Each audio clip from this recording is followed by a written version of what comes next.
New Orleans, devastated by Katrina, rebuilt by immigrants. Then the government stepped in, not to help, to deport, to erase their rights. Tonight, we expose the truth. New Orleans, a city built on soul, on defiance, on grace in the face of absolute devastation. But after Hurricane Katrina, a new kind of devastation unfolded. A quiet storm known as the New Orleans Enforcement Sweep. It was called Operation Catahoula Crunch. And it wasn't just about deportation policies, no. This operation, this crunch, fundamentally reshaped fear, systematically eroded fundamental rights, and twisted the very rule of law into something unrecognizable. We need to understand how. Look closely at this image. Federal agents, heavy tactical gear, swarming the historic rain-slicked streets of New Orleans. This isn't just a picture, it's a chilling prophecy. December 3rd, 2025. The headline screams it. Federal agents descend on New Orleans. But why? Why this massive show of force? Because, as DHS Assistant Secretary Tricia McLaughlin and Governor Jeff Landry state right here, it is asinine that these monsters were released back onto New Orleans streets to commit more crimes. Monsters released to commit more crimes. Think about that.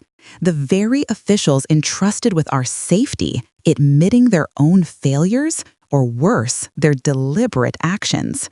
They promise this is going to run until we get them all off the street. But the real question is, who put these monsters on the street in the first place? And what divine grace, what truth are they obscuring with this manufactured chaos? We demand answers, not just more force. The federal strategy, a maximalist approach, a sterile title for a profoundly ungraceful agenda. Look closely. The very walls of federal power now shield a strategy that declares war on the vulnerable. This isn't mere policy. This is an invocation of wartime powers. They are using the 1798 Alien Enemies Act, nearly 250 years old, to bypass due process for swift mass deportations. This isn't just about enforcement. This is about stripping away humanity. You see it here, revoking legal status for hundreds of thousands. Think about that. 350,000 Venezuelan migrants, their sanctuary erased. And the depths of this, they are now targeting sensitive areas, rescinding Obama-era directives, meaning raids can now happen in our schools, our hospitals, even our places of worship. No sanctuary, no refuge. This is not grace. This is a calculated, cold assault on the very fabric of compassion, a maximalist approach to a minimal morality.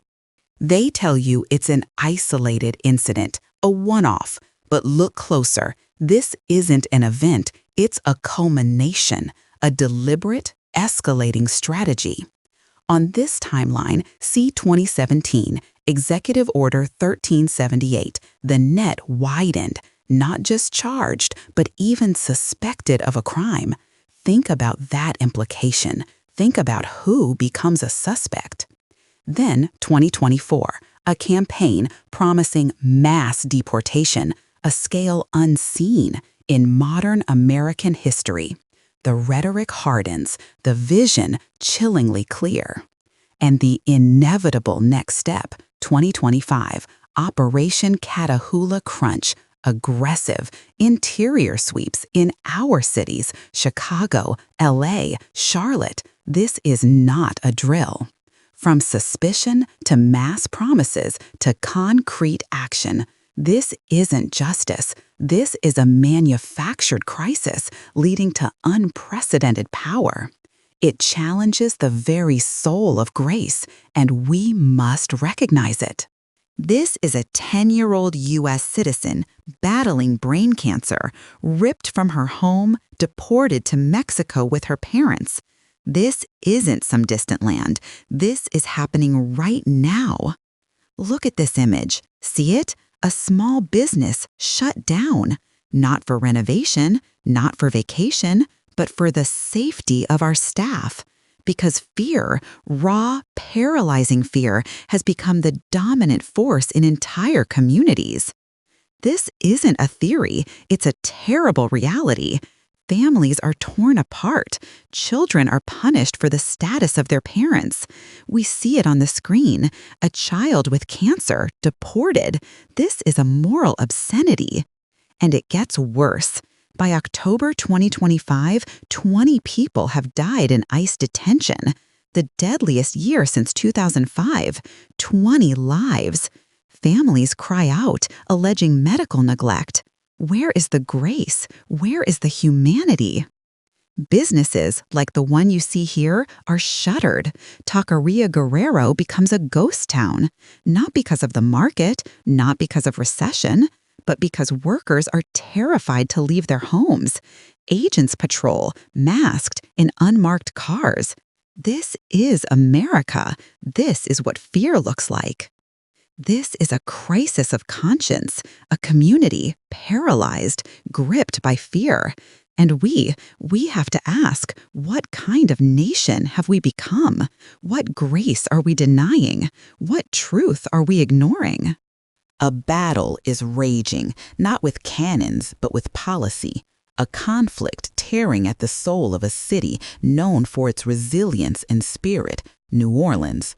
On one side, the state. On the other, its own people. Look closely. Louisiana's Governor Jeff Landry, a Republican, declares federal agents are welcomed with open arms. What does open arms mean when it aligns state policy with a White House agenda many see as cruel? And notice how quickly the state police announce a joint effort with the FBI, supposedly to deter assaults on federal officers. But is that the whole truth? Or is it a convenient pretext to justify a federal presence that threatens a community? Now look at the heart of New Orleans. These are its citizens. They are not silent. Mayor-elect Helena Moreno, a Democrat, speaks of racial profiling and violations of due process. She sees what many fear, an erosion of fundamental rights. And the community itself? They are organizing. They are educating residents. Businesses are posting signs, outright refusing entry to federal agents. Citizens are protesting. They are saying, no fear. Community strong. Protect our neighbors. This isn't just politics. This is a clash of values. It's the state offering open arms to federal power, while the people of New Orleans stand with open hearts for their neighbors, demanding grace, demanding truth, demanding justice. The question is, who truly embodies the spirit of Louisiana? And at what cost will this battle be won or lost? Look at this image. The scales of justice tipped, unbalanced. This isn't just a symbol. It is the chilling reality of an erosion of due process happening right now. On your screen, the receipts, the undeniable truth. They are ignoring the courts. Deportations of Venezuelans proceeding despite a federal judge's explicit order. They defied a direct command to turn the planes around. Even more damning, detaining citizens. U.S. citizens, veterans, even elected officials are being wrongfully detained. Sweeps without a single warrant, without warrants. The data from Chicago confirms it. Profiling over warrants. Over 97%. Let that number truly sink in. 97% of those detained had no criminal conviction. This isn't justice. It's a mockery of everything sacred. And here is the ultimate warning, a threat to all. Federal judges, even those appointed by Trump, they are sounding the alarm. They tell us directly, erode due process for one group and you endanger the rights of everyone.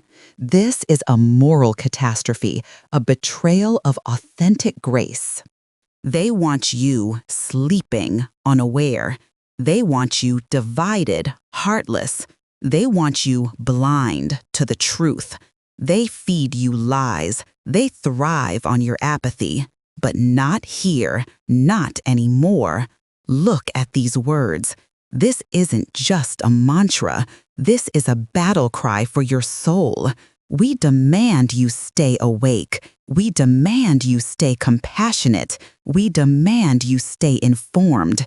Because that is the only path. This is eternal grace. They preach justice. They scream for liberty. But where is the truth? And where, oh, where is the grace? Here at Eternal Grace, we expose the hypocrisy. We demand authentic truth, real justice, unwavering liberty, not the hollow promises. The truth is often uncomfortable. It is never convenient, but it is always eternal. Subscribe for the truth.